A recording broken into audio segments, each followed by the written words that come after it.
माझी जन्मठेप उत्तरार्ध प्रकरण 3 युरोपियन जर्मन महायुद्धाची बातमी भाग 2 बंदिवानांची लढाईची कल्पना. युद्ध होताच हिंदुस्थानप्रमाणे अंदमानातही साधारण लोकांपासून विचारी लोकांपर्यंत एकच खळबळ उडून गेली. त्यातही या खळबळीचा उगम त्या निराधार, निराश आणि पतित बंदिवान जगात राजकारणाच्या किंवा स्वदेशाच्या कोणत्याही सार्वजनिक भावनेत झालेला नसून मुख्यत्वे करून तो त्यांच्या मुक्ततेच्या आशेच्या स्वार्थी भावनेत झालेला होता. म्हणून त्यास युद्धाचे भवितव्य हा अगदी जिव्हाळ्याचा प्रश्न होऊन बसला. त्यांच्यातील अज्ञ लोकांशी पूर्वीच्या बादशहांच्या आणि महाराजांच्या राज्याच्या अशा उलटा पालटी चुटकीसरशी होत हे दंतकथा आणि बाजारगप्पा यातून लहानपणापासून माहीत होते. त्या पूर्वीच्या राजकारणाच्या दंतगती भाषेतच ते या नवीन विषयांचे भाषांतर करून त्याच्या कल्पना बनवेत. पूर्वी अमुक राजा मारला आणि त्याचे राज्य अमुक राजाने घेतले. त्याचप्रमाणे हे बंदिवान समजत की कोण्या एका लढाईत इंग्रजांचा राजा मारला गेला किंवा जर्मनीचा राजा धरला गेला की संपली लढाई. उलटले इंग्रजी राज्य की सुटले सगळे बंदिवान. या अडाणी कल्पनांचे सुखद तरंगांवर त्या बंदिवानांच्या आशेचे तारू किती दिवस तरी हेलकावे खात होते. कंदील हलवीत पहारा करीत असता वॉर्डर लोकांस कोठडीबंद बंदी प्रश्न करीत आणि स्वयंमग्न विद्वत्तेने ते त्या बंदिवानास अधिकारवाणीने लढाईचे इंगित सांगत. त्या दिवशीच्या बाजारी बातम्यांचा विचार करीत कल्पना लढवीत की आता इंग्रजांचा राजा मुकुट लढवून तलवार कटीस लटकवून जर्मनच्या राजाच्या सैन्यास टेकडीवर चढून टेळत असेल. जर एखादा तीर त्या जर्मनच्या राजाने अचानक मारला तर, पण तो जर्मनचा राजा त्या इंग्लंडच्या राजाच्या जावई पडला. त्याची राणी त्या जर्मनाला आपल्या बापावर तीर मारताना मध्ये पडून निवारणार तर नाही. अशा कित्येक प्रकारच्या हास्यकारक चर्चा करताना आम्ही त्या बंदिवानात जेव्हा पाहू आणि ऐकू तेव्हा मोठी गंमत वाटे. पण त्या चर्चा त्या कोठडीबंद बंदिवानांशी करता करता त्या ऑर्डरचा 3 तासाचा पहारा केव्हा निघून जाई याचा त्यास पत्ता देखील लागत नसे. कोलूचे काम देखील बंदिवानास तितके त्रासदायक वाटेनासे झाले. कारण त्यांच्यातील विनोदी लोक कोलूच्या दांड्यास फिरवताना अत्यंत कठीण जावं लागले म्हणजे मोठ्याने ओरडत, अरे मित्रा, कोलू फिर, थोडे दिवस उरले आहेत आता, मग तुला चालावयास कोणी येणार नाही, मग स्वस्त गंजत पड. ही एकाची आरोळी ऐकतात सर्व गाण्यावाले रांगेने ती विनोदी गर्जना करीत, अरे फिर मित्रा फिर, थोडे दिवस उरले. आणि त्या आवेशात त्या थोडे दिवस उरले या कल्पनेत कोलूचे दांडे आणि चक्रे झपाझप फिरत एका अर्ध्या तासात 1 तासाचे काम होऊन जाईल. हस्तश्रम करणाऱ्या बंदिवानांचीच ही गोष्ट नसे तर त्यांच्यावर नेमलेल्या बंदिवानातील अधिकाऱ्यांची तीच स्थिती. तेही 20-20, 25-25 वर्षांच्या बंदीची शिक्षा लागलेले. तंडेल, पेटी ऑफिसर कसे तरी आपले 3-4 तास देखरेखीचे काम करीत कंटाळून रडत कडत असावायचे. पण आता ते बंदीगृहात येताच कुठली तरी लढाईची नवी बातमी आणून तिची बंदिवानातील डुड्डाचार्यांशी चर्चा करीत आणि आपल्या इंग्रजांचे राज्य उलटताच होणाऱ्या सुटकेस अनुकूल असा अर्थ तिथून तिला सारखा पिसून काढण्यासाठी कल्पनेचा हलका कोलू फिरवीत उभे राहत. इतक्यात ह्यास सोडविणारा दुसरा तंडेल व पेटी ऑफिसर यावा. त्यास पाहताच त्या पहिल्या राजश्रींनी चमकून पाहावे. काय 3 तास होऊन गेले, अमुक वाजले, काय बुवा वेळ कसा निघून गेला कळले देखील नाही. अशा मनस्थितीत पूर्वी बंदिवानास छळण्यातच जी त्यास करमणूक करून घ्यावी लागे ती बरीच ढिली पडून या नव्या करमणुकीत ते तंडेल लोक घडल्याने काम करू देण्याचे कष्टही बरेच सुसह्य होत चालले. दृष्टादृष्ट होताच भांडण, तंटे आणि कुत्र्यासारखे गुरगुरणे व शिव्यागाळे सुरुवात होण्याची स्थळी परस्परास पाहताच बंदिवानास जिज्ञासा काय, बातमी काय, आणि काही बातमी असली तरी तिचा निष्कर्ष म्हणून एकच काढून चला थोडे दिवस उरले म्हणून हसत परस्परांचा निरोप घेत. अशा रीतीने बंदिवानात युद्धाच्या बातम्या ऐकण्याची जी ही जिज्ञासा त्या युद्धवृत्तांताच्या स्वाभाविक आकर्षत्वाने आणि त्यातही त्यांच्या स्वार्थाचा प्रश्न युद्धाच्या परिणामाशी संलग्न झाल्याने जागृत झाली होती. आणि एकंदरीत त्यांच्या मनात जी एक अपूर्व खळबळ उडाली होती तिचा लाभ घेऊन हिंदुस्थान विषयक राजकारणाची रुची आणि कळकळ त्यांच्यात उत्पन्न करण्याचा आम्ही निश्चय केला. जो तो आमच्यापाशी बातमी मागण्यास येईल. शुद्धीकरणामुळे असंतुष्ट होत चाललेले मुसलमान देखील आता आम्हास अगदी भक्तिभावाने पाहू लागले. कारण त्यास लढाईची बातमी इतर राजबंदिवान बारीच्या मनाप्रमाणे उलटी-सुलटी सांगत. पण आम्ही आणि आमच्या वळणातील लोक जशी असेल तशी सांगण्यास कचरत नसो ही त्यांची निश्चिती झाली होती. अशावेळी आम्हास कोणी बातमी विचारण्यास आले की आम्ही त्यास अट घालावी की तू वाचाव्यास शिकशील तर तुला प्रत्यय मिळेल ती बातमी सांगू. या आमिषाने पूर्वी केही केले तरी न शिकणारे कित्येक लोक वाचाव्यास शिकले. लढाईपूर्वी हिंदुस्थानातील अज्ञ लोकांच्या कोटी कोटी जनसंख्येत जगत 2-3 राज्यातच काय ते वाटलेले असे. हिंदू असला तर तो एक विलायत किंवा फार तर काबूलचा अमीर, या पलीकडे त्याचे भौगोलिक किंवा राजकीय ज्ञान मुळीच गेलेले नसे. पृथ्वीवर विलायत किंवा काबूल सोडून इतर मोठमोठी राज्य आहेत हे सांगितले तर त्याला आश्चर्य वाटे. त्यांची नावे तर त्याला मुळीच येत नसत. एक इंग्रज आणि दुसरा अमीर. मुसलमान असला तर तो तिसरा एक राजा सांगे, तो म्हणजे तुर्की सुलतान. यामुळे लढाई सुरू होताच कितीतरी दिवस बंदिवानात ती इंग्रज आणि सुलतान यामध्येच आहे असे वाटे. कारण तिसऱ्या कोणा राष्ट्राची त्यास कल्पनाच नाही. परंतु इंग्रज आणि मुसलमान त्यांच्या परिचयाचे होते. अशा स्थितीत आम्ही त्यांच्या युद्धविषयक जिज्ञासेचा लाभ घेऊन त्यास बातमी सांगण्याच्या आधी पृथ्वीवरील देशांची नावे पाठ करा आणि हे नकाशे समजून घ्या म्हणून अट घालावी. विटेच्या तुकड्याने भिंतीवरच्या चुन्यावर किंवा शक्यतर पाटीवर असे युरोप, आशिया इत्यादी नकाशे काढून आम्ही आणि आमच्या सहकाऱ्यांनी ती बंदिवानास समजून द्यावीत. जीव गेला तरी जे भूगोल शिकले ना त्या बातम्यांसाठी ते शिकू लागले. जर्मनी, फ्रान्स, ऑस्ट्रिया, रशिया, मिस्र, बेल्जियम, सर्बिया इत्यादी राष्ट्रांची नावे आम्ही बंदिवानांकडून पाठ करून घेत असू.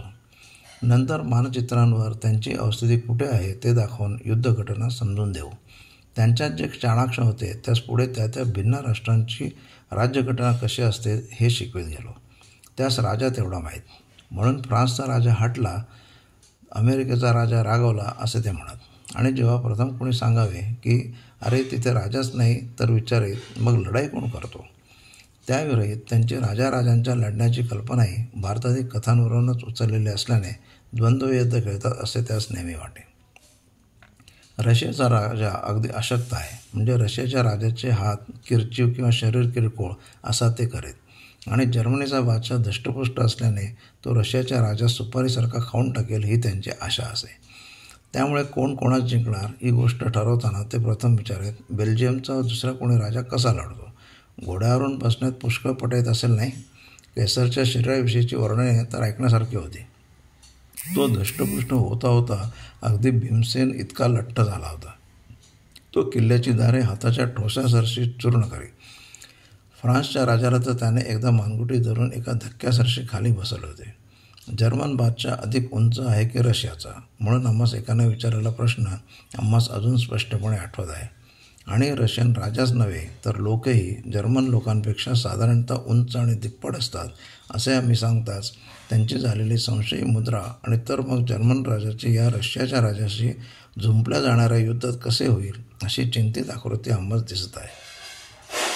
या त्या बंदिवानातील राजाविषयीच्या आणि राज्याविषयीच्या अज्ञानास घालून राजक म्हणजे काय, राजकाप्रमाणे प्राजक म्हणजे रिपब्लिक नावाची नवीन राज्यघटना कशी असते, तिकडचे राज्ये, लढाया, संधी इत्यादी कारभार राजाची व्यक्ती न करता पंचसभा कशा करतात, राजा आणि अध्यक्ष यात फरक काय, अमेरिका व फ्रान्स येथे अध्यक्ष कसे असतात इत्यादी शासनशास्त्रातील व्यावहारिक आणि तात्विक चर्चा करून आणि तो नीट ध्यानात ठेवून उत्तरे बरोबर दिली तरच बातमी सांगू अशा अटी घालून त्या युद्धाच्या पहिल्या वर्षाच्या आतच त्या बंदी जगतात आणि राजकारणाच्या आंतरराष्ट्रीय संबंधांचा आणि स्वरूपाच्या माहितीचा आश्चर्यकारक फैलाव करू शकलो. पुढे पुढे युद्धाच्या कथा ऐकण्याचा छंदच बंदिवानास लागत चालला. या बातम्यांचे मर्म, भूगोल, मानचित्रे म्हणजे नकाशे आणि राज्यघटनांचे ज्ञान असले म्हणजे उत्तम प्रकारे समजून कितीतरी अधिक समाधान होते. हे जसे जसे त्यांच्या अनुभवास येऊ लागले तसे तसे प्रत्येक बंदिवान आपण होऊन आम्हास ती नकाशे समजावून द्या, हे सांगा, ते सांगा इत्यादी ज्ञान आग्रहाने विचारून शिकू लागले. बातमीच्या आमिषामुळे अनेकास वर्तमानपत्रे बाहेर जाऊन स्वतः वाचायचा नादही आम्ही लावू शकलो. बंदिवानांच्या सृष्टीचे भौगोलिक आकुंचन घालून तीस विस्तृत करवण्याची खटपट करीत असता आम्ही अर्थात हिंदुस्थानच्या भूगोलाचा, नकाशाचा आणि राजकीय परिस्थितीचा अभ्यास त्यांच्याकडून विशेषतः करून घेत चाललो. बंदिवानास प्रथम जर्मन सहजच आवडला, कारण इंग्रज काही कधी कोणा बंदिवानास सुखासुखी सोडत नसतो आणि इंग्रजांचे राज्य जर्मनने घेतल्यास तो त्यास सोडून देईल अशी त्यांची भावना होती. म्हणून जर्मन वाईट आहे असे म्हणणे त्यात बिलकुल खपत नसे. त्यायोगे जेव्हा आम्ही प्रथमतः हिंदुस्थान देशावर लढाईचे काय परिणाम होतील आणि हिंदुस्थानाने आपले कार्य करण्यासाठी काय डाव खेळले पाहिजेत हे आमच्या संस्थेतील सभासदास आणि त्यांच्याकरवी इतर बंदिवानास सांगत आलो, तेव्हा जर्मनी जर हिंदुस्थानवर स्वारी करू शकला तरी तो हिंदुस्थानास छळेल. केवळ जर्मनीच्या विजयात तरी तुम्हास काय लाभ, असे आमचे म्हणणे त्यातील पुष्कळास कितीतरी अप्रिय वाटे. आम्ही नेहमी गाढवाची गोष्ट सांगावी. एक कुंभार पडला तर त्यावर दुसरा जर्मनी कुंभार चढला. तुम्ही आपले गाढव ते गाढवच. तेव्हा जर्मनचा विजय झाला तर हिंदुस्थानने जिंकले ही तुमची कल्पना खुळी आहे, असे समजावून सांगितल्यावर पुष्कळ लोकांस ते पटे. तेव्हा मग आपल्या हिंदुस्थानच्या पदरात या महायुद्धाच्या धांदलीत जर काही लाभ पडायचा असेल तर तो कसा पडेल आणि त्यासाठी सर्वांनी काय केले पाहिजे हे त्या बंदिवानास विशदपणे सांगता येईल. जर्मन आला तरी काय, हिंदुस्थानवर तोही कुरघडीच करू पाहिल ही गोष्ट समंजस हिंदू बंदिवानास पटे. पण तुर्क किंवा आमीर आला तरी हिंदुस्थानास काय लाभ, असे सांगू गेलो तर मुसलमानास मात्र ते मुळीच पटत नसे. सुलतान हा देवासारखा. त्यांच्या कथा पुराणातून आणि धर्मातून त्या शब्दाभोवती कोण आश्चर्यकारक रचना गुंफलेल्या. लहानपणापासून सुलतान म्हणताच गौरव आणि आशा त्यांच्या हृदयात उत्पन्न व्हाव्या असे शिक्षण त्यास पाळण्याच्या गाण्यातून दिलेले. तो सुलतान हिंदुस्थानावर स्वारी करणार आणि तुम्ही म्हणता हिंदुस्थानास काय लाभ. काय म्हणजे इंग्रजांना हाकलून मुसलमानी राज्य स्थापन करेल की तो. पण सुलतानचे राज्य हेही परके राज्य आहे ही वाक्यरचनाच त्यास समजत नसे. एखादा इतिहास जाणणारा मौलवी वा सुशिक्षित बंदी असला आणि त्याच तुर्कांनी अरबांवर, अरबांनी इराण्यांवर, इराण्यांनी पठाणांवर आणि पठाणांनी इराण्यांनी मुघलांनी सगळ्या विदेशी मुसलमानांनी हिंदी मुसलमानांवर कसे आणि किती अत्याचार केले हे जरी इतिहासाच्या आधारे दाखवून दिले तरी तो म्हणायचाच की हिंदुस्थानवर सुलतानने स्वारी करून त्याचे मुस्लिम राज्य हिंदुस्थानवर स्थापन व्हावे यातच हिंदुस्थानचा लाभ आहे. या त्यांच्या राष्ट्राभिमानशून्य धार्मिक उन्मादात त्यांचे जगाविषयीच्या गाढ अज्ञानाची भार पडलेली. मग त्यांच्या कल्पनांची काय गंमत विचारावी. इंग्रज बादशाह त्यांच्या परिचयाचा होता, पण हा कैसर त्यांना नवीन भेटला. त्याचे बळ, त्याच्या पराक्रमाच्या अद्भुत कथा ते रात्रंदिवस ऐकत आणि स्वतः ऐटीने सांगत. पण शेवटी त्या कैसरला एवढे बळ आणि यश येते कसे हे विशद करण्याच्या हेतूने ते आपसात आणि विशेषतः हिंदू बंधूंना सांगत की हे बळ कैसरला येते ते सुलतानच्या कृपेने. शुद्धी चळवळ सुरू झाल्यानंतर लढाई सुरू झाली. त्यात तुर्कीने भाग घेताच आमच्या शुद्धी चळवळीने हतप्रभ होत चाललेल्या मुसलमानास हिंदूंना वाटवण्याचा यत्न करण्यास हे सुलतानचे नाव एक नवीन साधन मिळाले. आणि आता इंग्रजी राज्य बुडताच या हिंदुस्थानावर जर्मनीच्या कैसरची स्थापना सुलतान स्वतः येऊन करणार. मुसलमानांची सत्ता पुन्हा प्रस्थापित होऊन त्यास मोठमोठे अधिकार मिळणार आणि जे मुसलमान होणार नाहीत त्यास शासनही मिळणार. म्हणून ते वेळेपीर हिंदू बंदिवानास उघड उघड सांगू लागले. त्यास अटकून विचारले की हे तुला कोणी सांगितले की म्हणत बाजारात एका उर्दू पत्रात छापले. कित्येक वेळा अज्ञान हिंदू बंदिवान आम्हास आंबट तोंड करून विचारायचे हवेत, बडे बाबू खरोखरच का सुलतानचे राज्य हिंदुस्थानावर होणार, मुसलमान बंदी तेवढे तो सोडून देणार. अशा प्रकारच्या बातम्या मुसलमान वेळेपीर हिंदू बंदिवानास सांगून त्यास म्हणून तू आपला मुसलमान हो. या बातम्यांच्या रोगापासून हिंदूंचा बचाव करण्यासाठी आम्ही त्यांच्या भाकड कथांची फटफजिती करण्याची संधी केव्हाही दौडत नसो. हलके हलके बहुतेक हिंदूस तुर्काच्या बलाबलाचे ज्ञान पुष्कळच झाले आणि नंतर आमची वाक्य ऐकून त्यास पाठ झाल्याने ते त्या वाक्यांचा भडीमार करून अशा गप्पाष्टकी मौलवींची तोंडे उघडताच बंद करीत. तुमचा हा सुलतान म्हणजे भूस भरलेला वाघ आहे. त्यास विती एवढ्या बल्गेरियाने मारले, सर्बियाने जोडले, ग्रीसने तोडवले.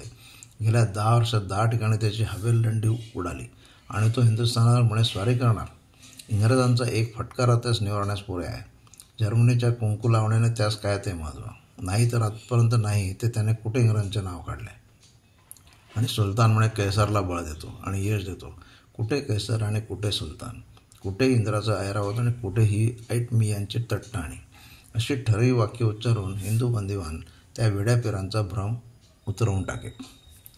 जे शिक्षित झालेले होते अशा हिंदूस मी जर्मनीची सेना, विमाने, लढाऊ जहाजे इत्यादी बळ आणि तुर्कीचे बळ यांची कोष्टके समजून देऊ. मुसलमानासही अशा व्यर्थ बळ्यांनी तुम्ही स्वतःचीच कशी फसवणूक करता ते सांगेल. जे काही यश तुर्कीस मिळे ते देखील प्रमुखतः जर्मन दारुगोळा, शस्त्रास्त्र आणि शिक्षणाचे फळ होते आणि स्वतः जर्मन सेनानायक या तुर्की सैन्याचे संचालन करत होते. या गोष्टी मी वारंवार येणाऱ्या त्या बातम्या विशेषतः फैलावून स्पष्ट करेन. मागे वर्णन केलेल्या आमच्या संस्थेच्या साप्ताहिक पळत्या किंवा बैठ्या सभातून तरुण तुर्काच्या इतिहासावर व्याख्याने देऊन मी अनवर बेगादिक त्यांच्या पुढाऱ्यांचा यथोचित गौरव करून तुर्क लढाईत मिळाल्याने जर्मनीचा हात हिंदुस्थानात पोचण्यास कसे सहाय्य झाले आहे आणि त्याचा हिंदुस्थानात करून घेता येतील तर कसा महत्त्वाचा उपयोग होणार हे माझ्या त्यावेळच्या राजकीय दृष्टिकोनाप्रमाणे निरीक्षण विशदपणे सांगेल आणि तुर्काशी तेवढ्यापुरती योग्य ती सहानुभूती दर्शवून योग्य स्तुतीही करेल. पण त्यांची ही अतिरेकी घमेंड मी चालू देत नसे, म्हणून मुसलमान मजवर सारखे दातोट खात असत. आत्ता इथेच थांबतो.